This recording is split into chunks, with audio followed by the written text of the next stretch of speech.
Mindset and emotions. How to control your state of mind. If you could genuinely master your emotions, take complete control over the way you felt at any given time, then that would be the ultimate technique. I'm serious. If you could do this, then you would become unstoppable in a fight. You would become relentless in the gym, and you would be able to apply yourself to a task in a way that would previously have been impossible. I imagine that you're probably rolling your eyes at this point. You probably think I've been reading too many hippie blogs, maybe reading a little too much fluffy self-help. But I'm serious. Most people seriously underestimate the power and influence of their emotions. So, allow me to elucidate you and then demonstrate how you can get your state of mind back under control. At least to some degree. Unlimited strength, perfect focus, incredible creativity, and social skills. That's quite a bold heading right there, and you might already be shaking your head in disbelief. But hear me out. Emotions and strength. Want strength? Some of the most feared fighters in history were known as the berserkers. These Norse warriors were so called because of their berserker rage, a mad fit of anger that they would fly into on the battlefield. In this heightened and agitated state, they would become almost invulnerable and would also be able to accomplish feats of incredible strength. There have been more recent accounts of something similar too. Hysterical strength is a term used to describe more recent scenarios where individuals have seemingly been able to dig into an immense reserve of strength at will. This is where the stories of mothers lifting cars off of their children trapped beneath come in. Likewise, there is a story of a rock climber who managed to bench press themselves free of a huge boulder, likely 200 kilograms or more. Think it's just a myth? Turns out there is a solid scientific explanation for how this might be possible. Under extreme stress, it seems likely that the body produces excess amounts of testosterone, adrenaline, and cortisol.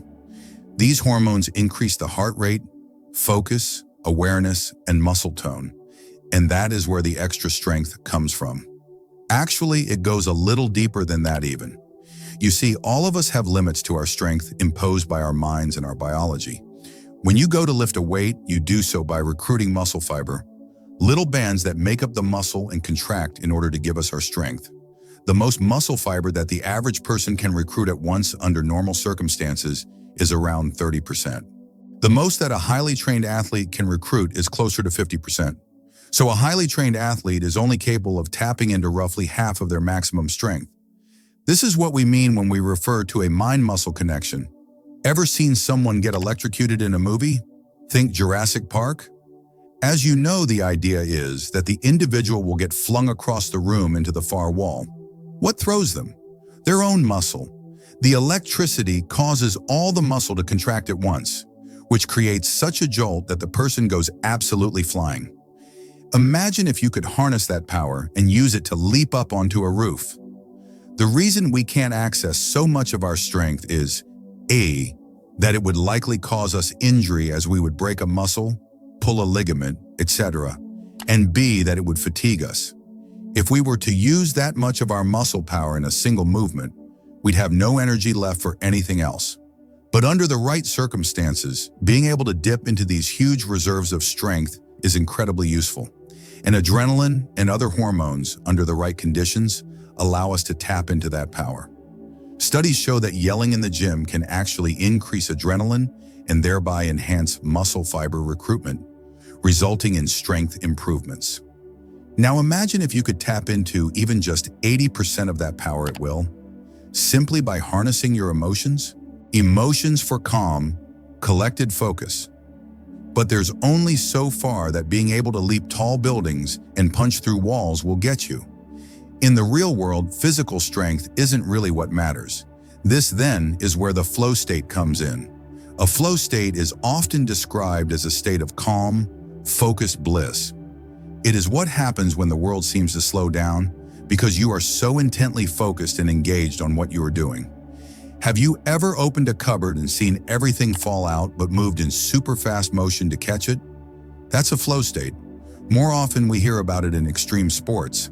Athletes finding their flow and being able to pull off incredible stunts at incredible speeds.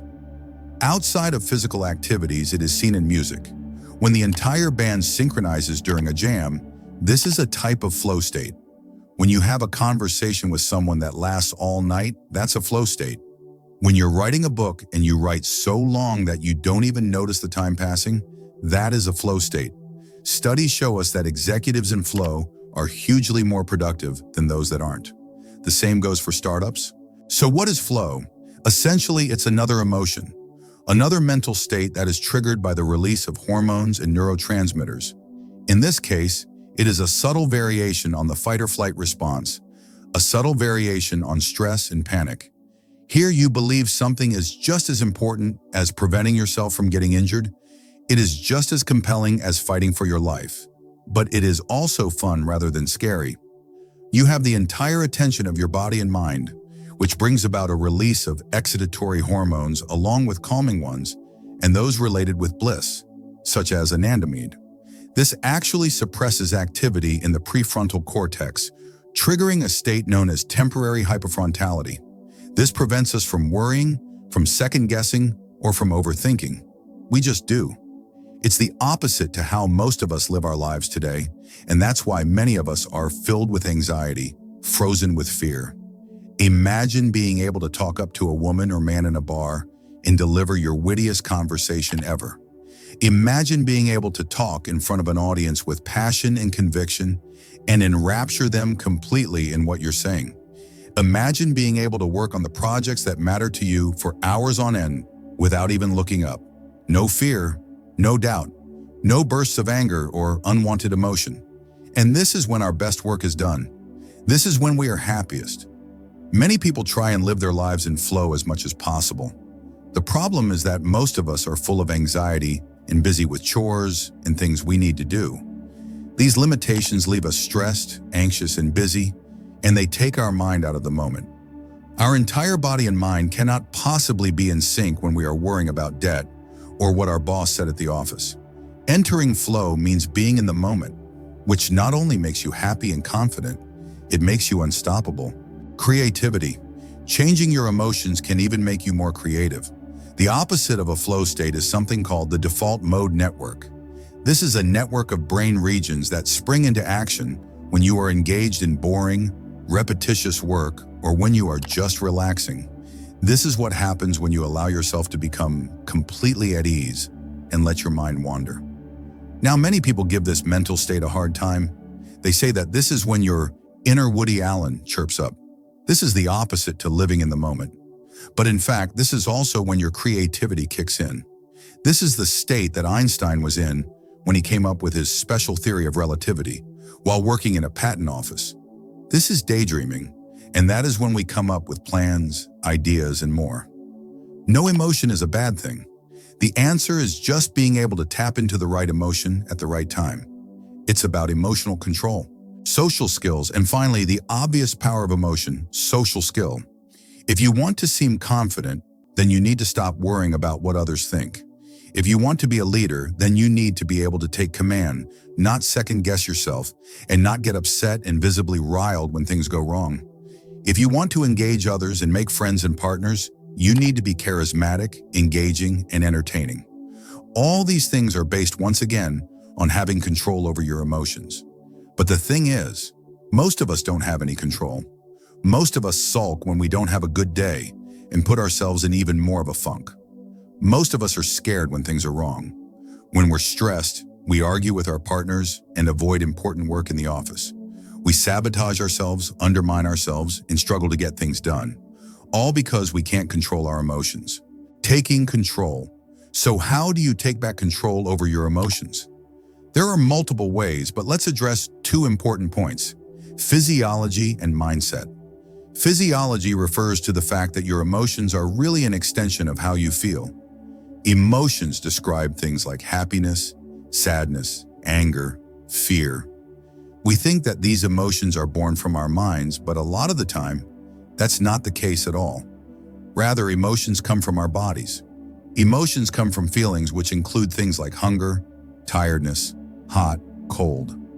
The very function of your emotions is to trigger behaviors that will help you to fix the way you feel. When you haven't eaten enough lately, your blood sugar dips. This in turn triggers a release of cortisol, the stress hormone. This tells you that something needs to change and wakes you up, And in the wild, this would have encouraged you to look for food.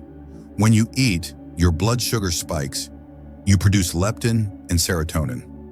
This makes you happy and content and encourages you to sleep.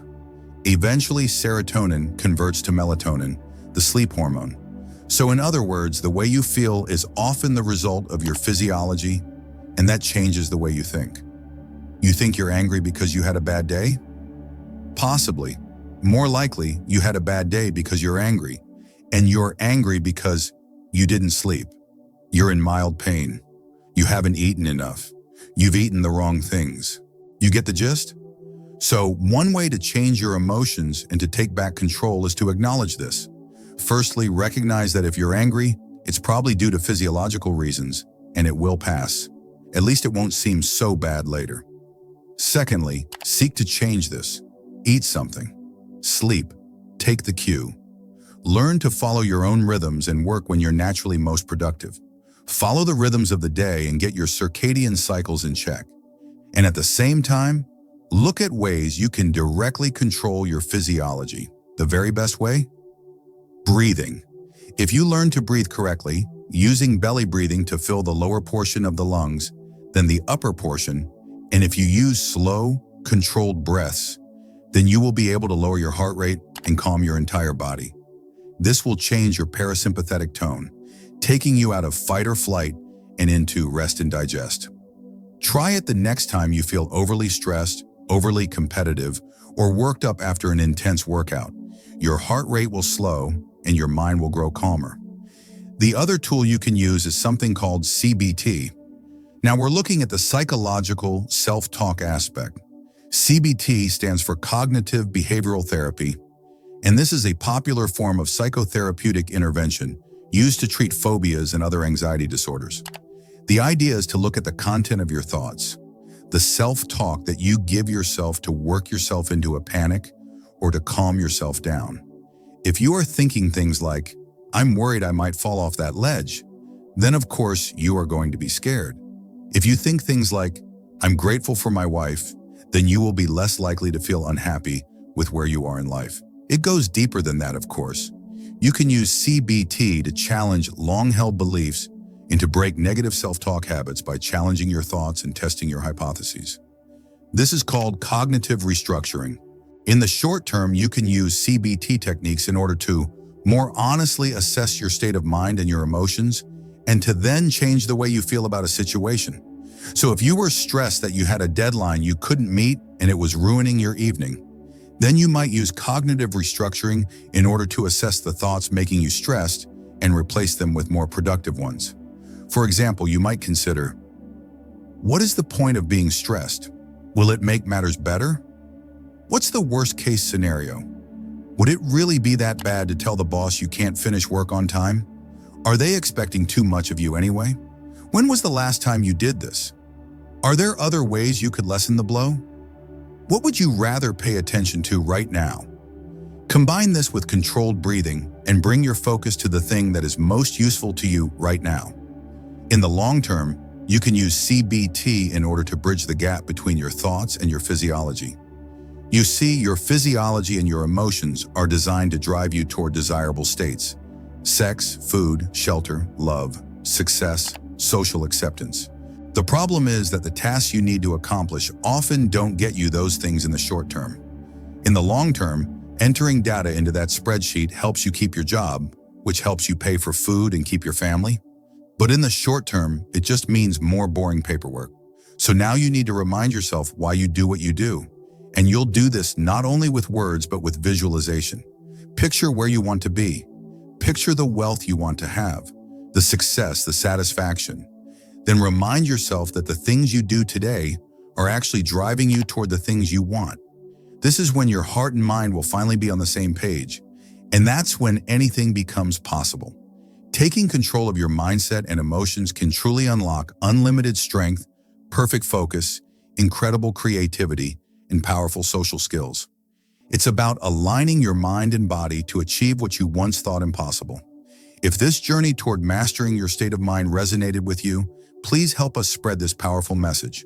Like this video, subscribe to our channel, and turn on notifications so you don't miss our next insights.